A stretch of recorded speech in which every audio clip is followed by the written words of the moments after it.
Spark India is our flagship international program, and every year we take 10 students to Mumbai, India to work on social impact projects. This year we worked with 3 amazing social purpose organisations. v0.6, which gives children in one of Asia's biggest slums educational opportunities, with Safe City, which crowd maps gender-based violence, and with Atma, which increases the capacity of educational NGOs. The program is based on the principles of challenge-based education. This isn't volunteer tourism.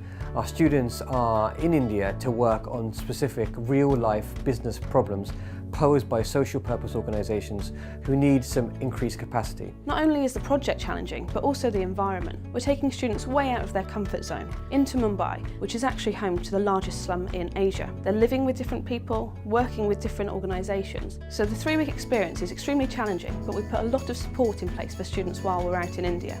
Not only do they get group mentoring for their professional work with their venture partners, which takes place normally once or twice a week per group, but also the students get one-to-one mentoring on a personal level. It's an immense source of pride for us that our venture partners tell us that of all the volunteers they've had from across the world, including students from Stanford and Harvard, it is the Spark India Fellows that have been the hardest working and have achieved the most. I was working with the project Safe City. They are an organisation which works to combat sexual harassment and gender-based violence. They do that by creating an online map which has crowdsourced information. Now this is good because it can help the local police and authorities identify areas which are particularly problematic. My team and I had 3 parts to our project working with Safe City.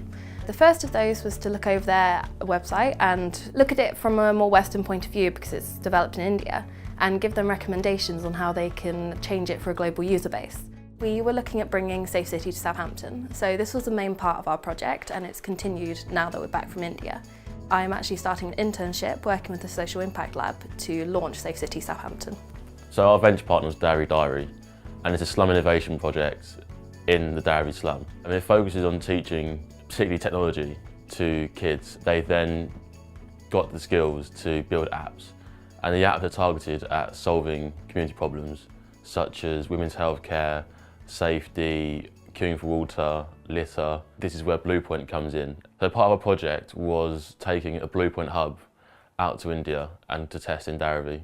And the Bluepoint hub is like a physical device made by Southampton alumni and funded by them as well. And it can be used anywhere because it acts as a Wi-Fi hub, but the information's already on there, so it's not connecting to the internet at all.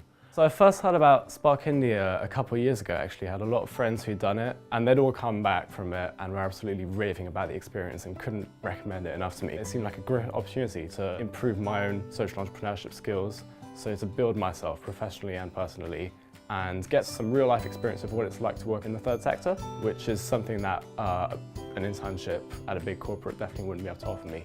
So I'd say one of the biggest and fondest memory from this program would be the football session that we had with the Dharavi kids. It was really amazing. Also the fact that they were really happy that we spent our time playing with them, and they even told us they would like to have another session with us, and it was really nice. Living in and working in Mumbai was a completely different new experience to me. It was so noisy, loud and just the opposite to everything in the UK. What was especially different was the traffic, and I was really scared of crossing the road and I always had to grab hold of someone's arm. We believe that leadership is a contact sport, but you need the right form of contact to enable you to stretch and grow as a person.